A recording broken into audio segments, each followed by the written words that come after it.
ओम। नमस्ते आप सभी को। मित्रों, आपने अनेक तरह के विज्ञान के नाम सुने होंगे। जीव विज्ञान, खगोल विज्ञान, वनस्पति विज्ञान आदि आदि। लेकिन आज हम चर्चा करेंगे आनंद विज्ञान की। ये शब्द आपके लिए नया हो सकता है और वैसे भी मैंने इंटरनेट पर या किसी ग्रंथ में या अन्य जो पुस्तकें हैं उनमें कई जगह तलाशा और मुझे दोनों शब्द आनंद और विज्ञान एक साथ कहीं नहीं मिले।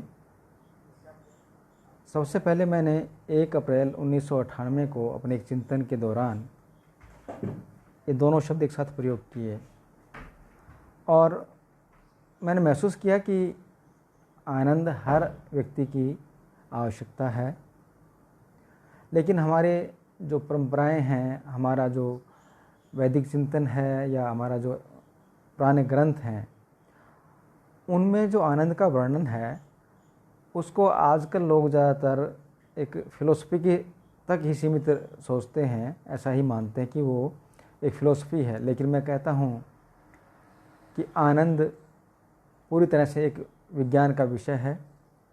विज्ञान की जो परिभाषा है उसके अंतर्गत किसी भी विषय का क्रम के अनुसार विचार, अवलोकन व प्रायोगिक अध्ययन के उपरांत मेरे तथ्यपरक ज्ञान ही विज्ञान कहलाते हैं। अब इसी को यदि हम आधार माने तो ठीक, इस विज्ञान की परिभाषा के अंतर्गत यदि हम आनंद को लें तो मैं कहना चाहूँगा कि ये मनुष्य जीवन की सर्वोत्तम उपलब्धि है, श्रेष्ठतम अनुभूति है और सनातन चाहत है। इसके बाद केवल मोक्ष बचता है। अंग्रेजी में इसे ब्लिस कहते हैं और महर्षि पतंजलि जी ने हमारे योग सूत्र में पंचकोश का वर्णन किया है, उसमें आनंद कोश सर्वोत्तम माना गया है।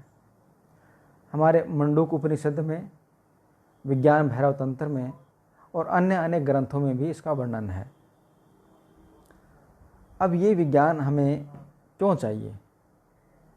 मैं इस विषय को क्या, क्यों, कब, कैसे और कहाँ, इन प्रश्नों के संदर्भ में उत्तर देते हुए आपको जो मैं अब तक समझ पाया हूँ अपने अध्ययन, चिंतन और अनुभव से, उसको आपके सामने रख रहा हूँ।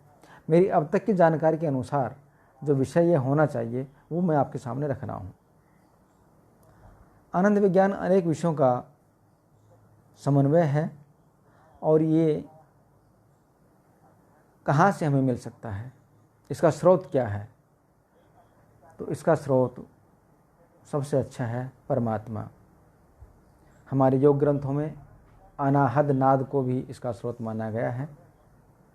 और यदि मैं आधुनिक जीवन को शामिल करके, भौतिक जीवन को शामिल करके उसको परिभाषित करना चाहूँ कि ये कहाँ मिलता है, इसका स्रोत क्या है, तो मैं कहना चाहूँगा कि योगमय प्राकृतिक जीवन से ये हमें मिलता है। हमारा जो जीवन है उसमें हमारे ऋषियों ने जो योग की विद्याएं बताई हैं वो शामिल हों और साथ साथ प्रकृति के जो नियम हैं उन सब नियमों का पालन करते हुए, योग को अपनी दैनिक दिनचर्या का हिस्सा बनाते हुए जो हम जीवन जिएंगे वो जीवन हमारा आनंदमय जीवन होगा। प्रकृति का जो विषय है वो सुख है। सुख हमें प्रकृति से मिलता है और आनंद हमें परमात्मा से मिलता है। अब इसको हम कैसे प्राप्त करें? इसको ठीक वैसे ही प्राप्त कर सकते हैं जैसे आप अपना आज का कोई भी भौतिक लक्ष्य पाने के लिए अपना एक लक्ष्य निर्धारित करते हैं कि आपको अरबपति बनना है, आपको आईएएस बनना है या जीवन का जो भी लक्ष्य है, कुछ भी करना है। ठीक वैसे ही जब हम लक्ष्य हमारा बना लेंगे कि हमें आनंदमय जीवन चाहिए, हमें वाह वाह करते हुए जीना है, हमें आ से मुक्ति पानी है, हमें सदा मुस्कुराते हुए जीना है, हंसते हुए जीना है, तो फिर उसमें भौतिक जीवन जो प्रकृति के विषय हैं वो भी जुड़ जाते हैं। अब इन विषयों को हम कैसे शामिल करें? इसमें जो भी हमारे सुबह उठने से लेकर शाम तक सोने की जो दिनचर्या है, जो हमारा रूटीन है, उसमें जो भी गतिविधि हम करते हैं उन सब गतिविधियों का पीछे क्या विज्ञान है, उस विज्ञान को समझकर उसके अनुसार हम अपना जीवन जिएंगे तो हम इस आनंद को प्राप्त कर पाएंगे। आम आदमी का चिंतन है केवल सुख तक सीमित रह जाता है। आँखों से कुछ अच्छा देख लिया तो उसको सुख की अनुभूति होती है, कान से कुछ अच्छा सुन लिया तो उसमें सुख की अनुभूति होती है, जीभ से कुछ अच्छा चख लिया तो उसमें सुख की अनुभूति होती है। लेकिन सुख इस स्थूल शरीर का ही विषय है। इसके अतिरिक्त हमारे शरीर के सूक्ष्म शरीर और कारण शरीर भी दो और भी भाग हैं। आनंद उन दोनों को भी समाहित करता है। स्थूल शरीर में शरीर की ज्ञानेंद्रियों के साथ साथ हमारा मन भी है, बुद्धि भी है, चित्त भी है, ये भी इसमें शामिल है। तो सुख और दुख की जो स्थिति है वो मन की स्थिति है। मन किस चीज़ में सुख को अनुभव करता है, किस चीज़ में दुख को अनुभव करता है, ये निर्धारित होता है। अब इस सुख और दुख का तो आपस में एक समन्वय है। आनंद है वो इन सब से इतर एक स्थिति है।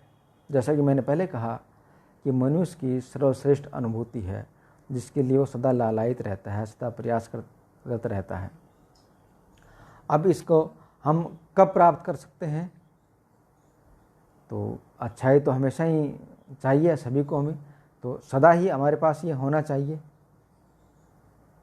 और फिर भी यदि हम कहें तो इसके लिए हमें कब का उत्तर मैं ये भी कह सकता हूँ कि जब हम इसके लिए प्रयास करेंगे तभी ये हमें मिल पाएगा।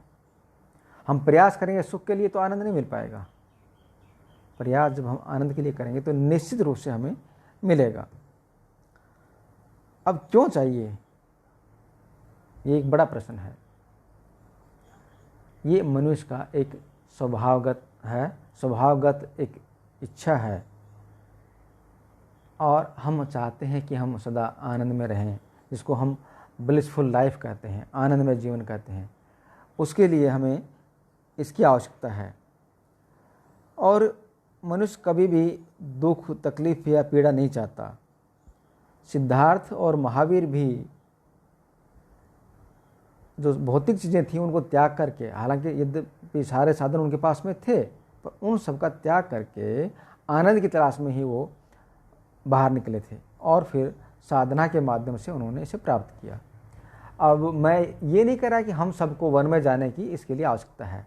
मेरा चिंतन आम आदमी तक इसको पहुंचाने का है कि घर में रहते हुए, गृहस्थ जीवन जीते हुए हम कैसे आनंदमय जीवन जी सकते हैं। ये कोई योग साधकों का या बहुत पैसे वालों का विषय ही नहीं होना चाहिए। मैं चाहता हूँ कि चाहे वो मजदूर आदमी है और चाहे कोई खरबपति है, सब के सब इस विषय को जी सकें, इसके अनुसार अपना मनुष्य जीवन को आगे बढ़ा सकें, ये होना चाहिए। हम सब सदा सुख और आनंद में रहना चाहते हैं। इसके बाद ही मनुष्य जीवन का लक्ष्य होना चाहिए मोक्ष की प्राप्ति का। एक पंक्ति में यदि मैं कहूँ तो ये उत्तर हो सकता है मनुष्य जीवन के लक्ष्य का कि सदा स्वयं सुख और आनंद में रहते हुए दूसरों को सुख और आनंद देने का प्रयास करते हुए मोक्ष की ओर बढ़ना, ये मनुष्य जीवन का परम लक्ष्य होना चाहिए। अब इसके घटक क्या क्या हो सकते हैं?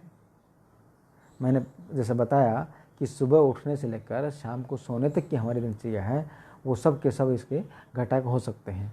जैसे सुबह हमें उठना है तो हमारे शास्त्र कहते हैं कि हमें ब्रह्म मुहूर्त में उठना चाहिए।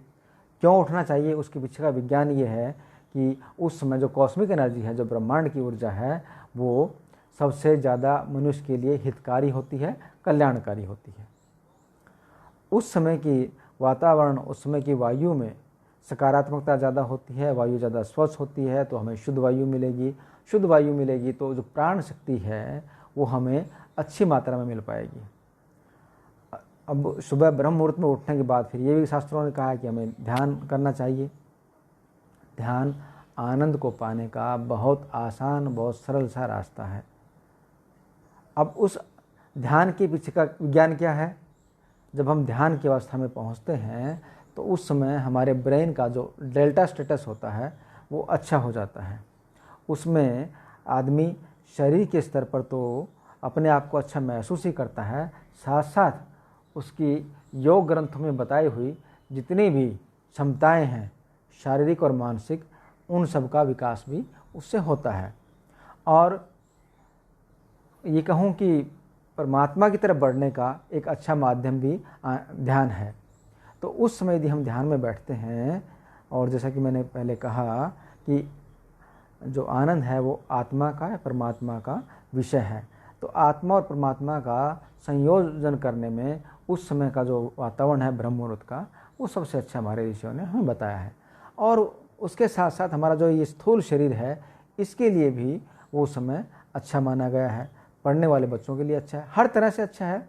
हमारे ऋषियों ने जो भी कुछ कहा है, हमारे ऋषि उस समय के वो वैज्ञानिक थे, उन्होंने अपने अंतर्ज्ञान से जो कुछ समझा और कहा वो बिल्कुल वैज्ञानिक है। ये अलग बात है कि आज का जो विज्ञान है उसके पैरामीटर्स पर उसको प्रमाणित करना अभी थोड़ा शेष है। कुछ चीज़ें प्रमाणित हो चुकी हैं, कुछ चीज़ें आने वाले समय में धीरे धीरे प्रमाणित हो जाएंगी। अब ब्रह्म मुहूर्त में उठने के बाद, ध्यान करने के बाद फिर हम अपनी दैनिक दिनचर्या में शामिल होते हैं। दिनचर्या के जो हमारे कार्य हैं वो हम करते हैं। अब उसमें के पीछे जैसे शौच जाना है तो किस तरह से जाना चाहिए, किस दिशा में बैठना चाहिए, शरीर की स्थिति क्या होनी चाहिए, वस्त्र कैसे होने चाहिए, ये सब चीज़ें उसमें हैं। फिर स्नान कैसे करना चाहिए, कपड़े कैसे पहनने चाहिए, बैठना किस पोस्चर में चाहिए, भोजन कैसे पकाना चाहिए, और दिन भर का जो रूटीन है, किसी से मिलना जुलना है तो उसके साथ हमारा सामाजिक व्यवहार क्या होना चाहिए। आजीविका कर रहे हैं तो आजीविका का एक हमारे ऋषियों ने जो वैज्ञानिक नियम बनाया है वो किस तरह का होना चाहिए, ये सब चीज़ें उसमें शामिल हैं। अब ये सब चीज़ें व्यक्ति विशेष पर भी निर्भर करती हैं, और कुछ चीज़ें ऐसी हैं, कुछ नियम ऐसे हैं, कुछ घटक ऐसे हैं जो समष्टिगत भी हैं, सार्वजनिक भी हैं, सबके लिए कॉमन भी हैं, लेकिन कुछ विषय व्यक्तिगत भी हैं। तो इन विषयों को, इस विषय को समझने के लिए हर व्यक्ति का जो एक रूटीन है वो किसी विषय विशेषज्ञ से मिलने के बाद ही ज़्यादा अच्छे ढंग से निश्चित किया जा सकता है। आप में से जो भी लोग आनंदमय जीवन जीना चाहते हैं, ब्लिसफुल लाइफ चाहते हैं, वो मेरे से संपर्क कर सकते हैं। मैं फेसबुक पर भी, व्हाट्सएप पर भी आपकी सेवा में अवेलेबल हूँ। और आइए हम ही क्यों, हमारे परिवार के, हमारे आसपास के जितने भी लोग हैं उनको भी हम इससे जोड़ने का प्रयास करें। क्योंकि करते हुए जीना, कराते हुए जीना, रोगी रहकर जीना, ये मनुष्य जीवन का उद्देश्य नहीं है। तो मनुष्य जीवन की सार्थकता इसी में है कि हम स्वयं भी सदा सुख में रहें, आनंद में रहें, और दूसरों को भी सुख और आनंद देने का प्रयास करें। कुछ लोग सुख और आनंद को एक जैसा ही मान लेते हैं, पर ये बिल्कुल भिन्न है। मैंने पहले बताया, थोड़ा उदाहरण देकर मैं कहना चाहूँगा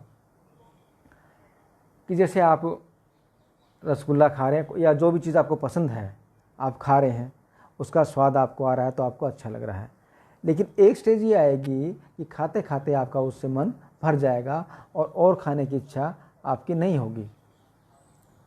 तो वो एक सीमित हो गई, उसकी सीमा हो गई। लेकिन आनंद के विषय में ऐसा नहीं है। आनंद यदि आप पा रहे हैं तो उससे कभी भी आप का मन भरेगा नहीं, आप आम भाषा में कहूँ छकेंगे नहीं, और उसके प्रति आपकी जो है चाहने की इच्छा और बढ़ जाएगी, और ज़्यादा मुझे और ज़्यादा मिले। पर सुख की अपनी सीमाएं हैं, सुख का विरोधी दुख है, इस तरह की इसमें फ़र्क है।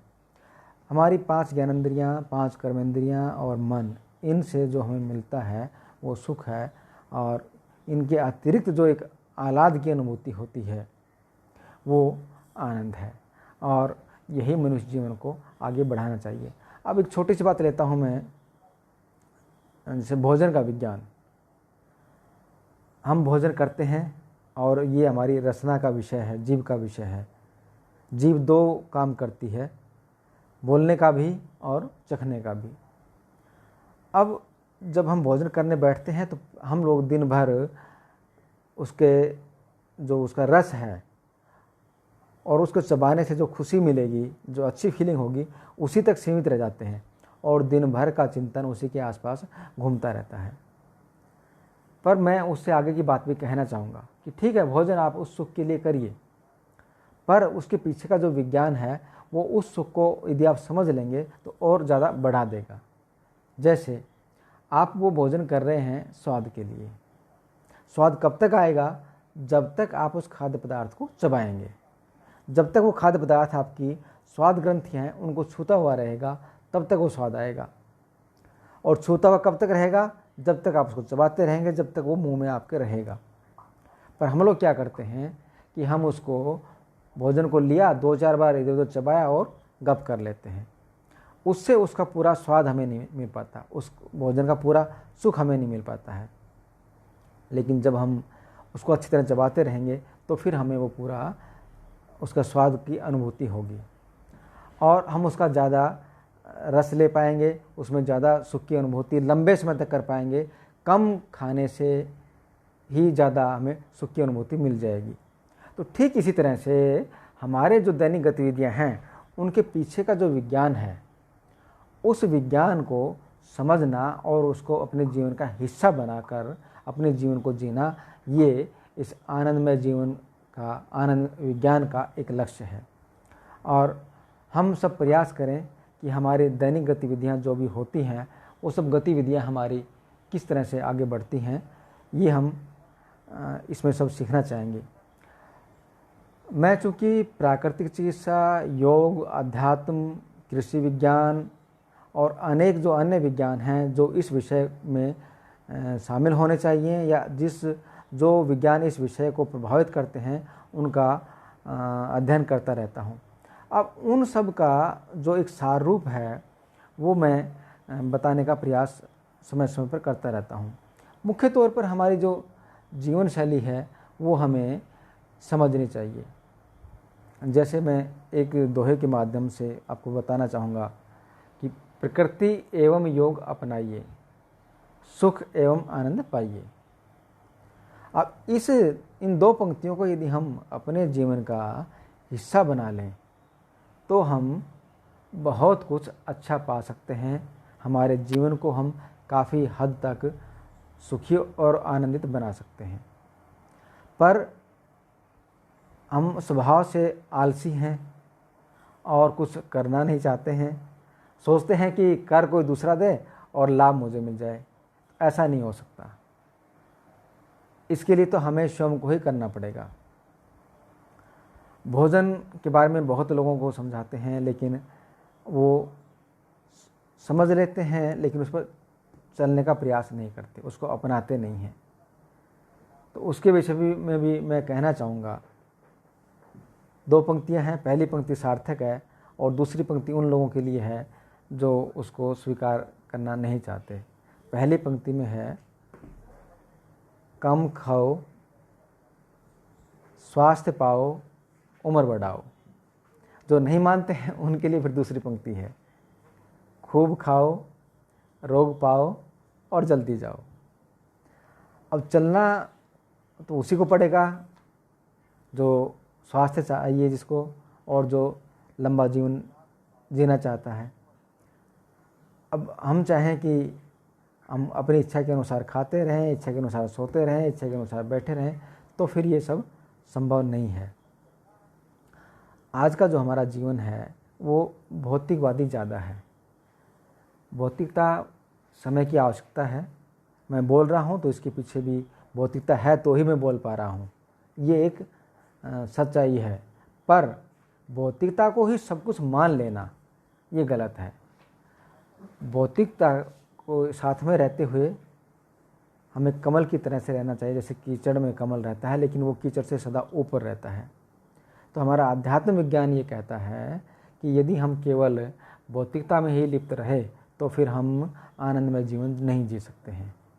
आनंदमय जीवन के लिए हमें साथ साथ आध्यात्म जीवन को भी अपनाना होगा। हमारे ऋषियों ने जो सात्विक कर्म हमारे लिए बताए हैं उनका अनुसरण करना होगा। योग की जो विद्याएं बताई हैं यम, नियम, आसन, प्राणायाम, प्रत्याहार, धारणा, ध्यान और समाधि, इन सबको भी पालन करना होगा। और आज जो एक आजीविका हम कमाते हैं उसमें भी कुछ लोग गलतियां करते हैं और सोचते हैं कि कुछ नहीं होने वाला, सारी दुनिया ऐसे कर रही है, मैं भी कर लूँगा तो ऐसे क्या होगा। पर मेरा अनुभव ये कहता है कि ये चिंतन गलत है। हमें अपनी आजीविका भी ईमानदारी से ही कमानी चाहिए, क्योंकि बेईमानी से कमाया हुआ धन, हमारे शास्त्र कहते हैं, उनसे खरीदा हुआ भोजन वो सदा ही दुखकारी होता है, कभी भी वो हमें सुख की अनुभूति, स्वास्थ्य की अनुभूति नहीं दे सकता। तो जितने भी ऋषियों ने हमारे सात्विक कर्म कहे हैं उनको अपनाते हुए हम अपना जीवन जिएं और हम अपना जीवन का एक लक्ष्य बनाएं।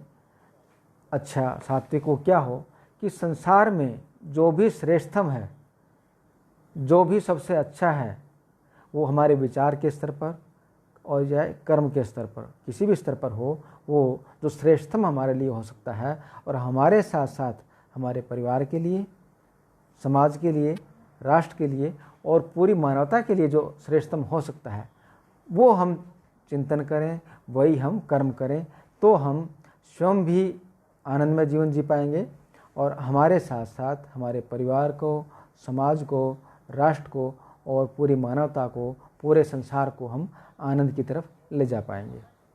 तो आइए हम चलते हैं अपने जीवन को आनंदमय बना करके पूरे संसार को आनंदमय बनाने के प्रयास की ओर।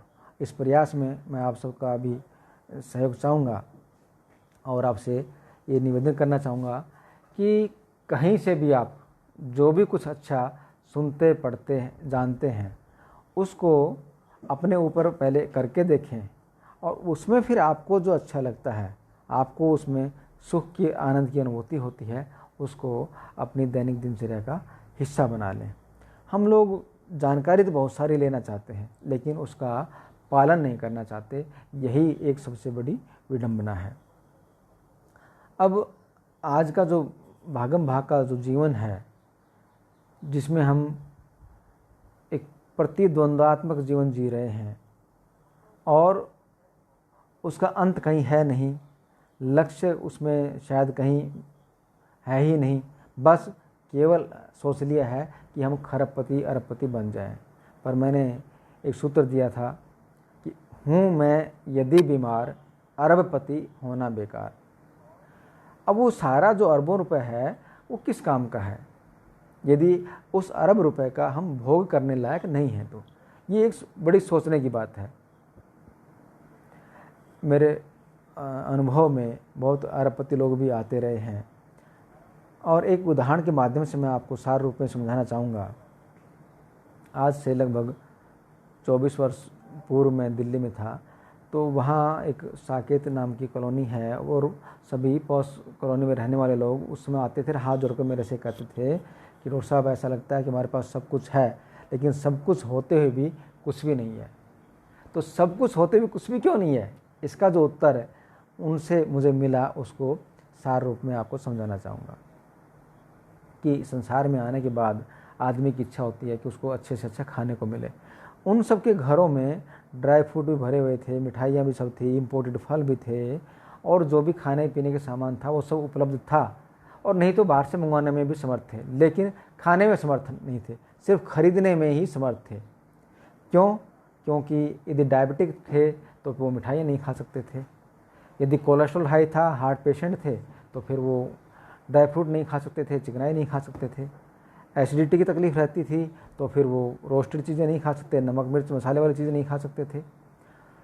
अब नमक, मिर्च, मीठा, घी, ये चारों चीज़ें यदि हमारे भोजन से निकल जाती हैं तो फिर शायद एक अच्छे स्वाद की कल्पना हम नहीं कर सकते। तो वो सब चीज़ें उनके घर में, उनकी रसोई में होते हुए भी वो लोग खाने में असमर्थ थे। और खाते कौन थे? उनके घर में काम करने वाले, उनके रसोइये या उनके नौकर। और वो स्वयं तो ऐसे टुकुर टुकुर देखे रहते थे, काश मैं भी खा लेता।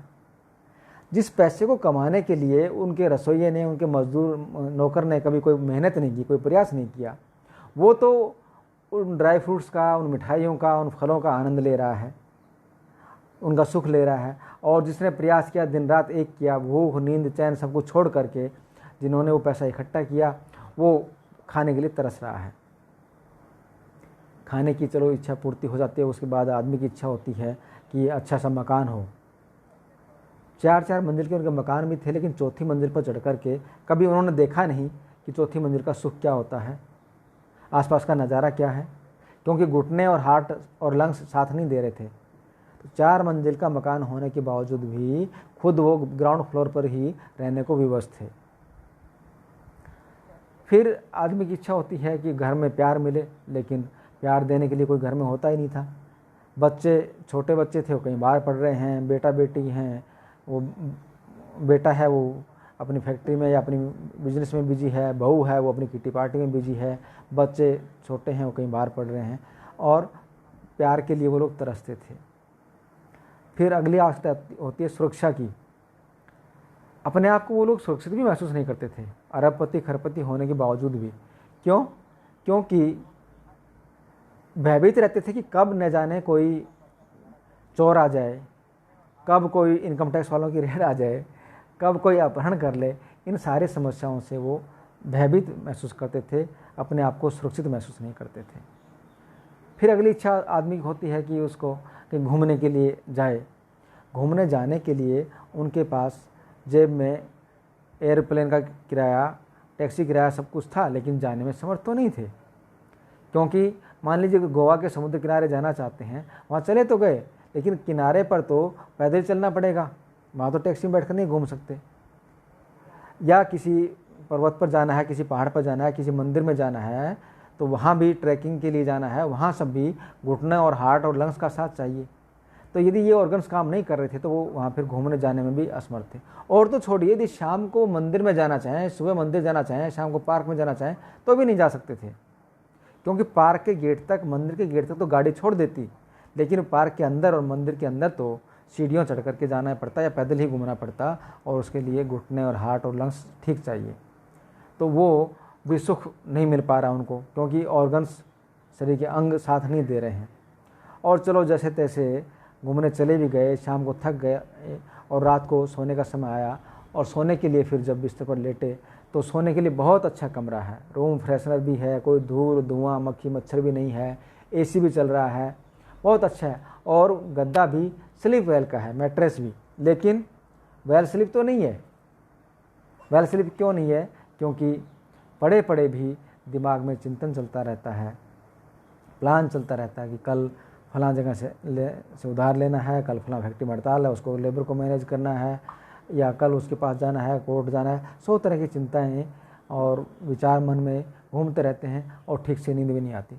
तो अब ज़रा बताइएगा कि एक आदमी जब न अपनी इच्छा के अनुसार खा सकता, न पहन सकता, न अच्छे मकान में रह सकता, न कहीं घूमने जा सकता, न उसको प्यार मिल रहा, न सुरक्षा मिल रही, और न ही उसको रात को ठीक से नींद आ रही है, तो फिर जीवन में क्या बचता है? तो कहने का मेरा अभिप्राय ये है कि भौतिकता की सीमाएं हैं। भौतिकता से हमें सुख के साधन मिल सकते हैं, लेकिन सुख मिलेगा ऐसा आवश्यक नहीं है। तो हम सभी इस सत्य को समझें, और इस सत्य को समझ करके सदा केवल भौतिक जगत तक सीमित न रहें, आध्यात्म को भी अपने जीवन का हिस्सा बनाएं, और अपने जीवन को सुख से आगे बढ़ाते हुए आनंद की ओर ले चलें। तो ही मनुष्य जीवन की सार्थकता है, और उसमें बहुत अच्छा रहेगा। हमारे ऋषियों ने कहा है कि जो हम चाहते हैं वही हमें करना चाहिए। ये कब होगा? यदि हम आनंद चाहते हैं तो हमें आनंद बांटना पड़ेगा, आनंद बांटेंगे तो हमें मिलेगा। जो बीज हम बोएंगे वही तो हमें मिलेगा ना। इसलिए हम आइए ये प्रयास भी करें कि हम अपने परिवार के सदस्यों के साथ, अपने पड़ोसियों के साथ, अपने पूरे समाज के साथ, और धीरे धीरे इस श्रृंखला को और आगे बढ़ाते हुए पूरे विश्व को सुख बांटने का, आनंद बांटने का प्रयास करें, ताकि हमारा अपना जीवन भी आनंदमय हो सके और पूरा संसार भी आनंद की ओर बढ़ सके। मुझे उम्मीद है कि आप सब मेरी इस बात से सहमत होंगे। इस बीच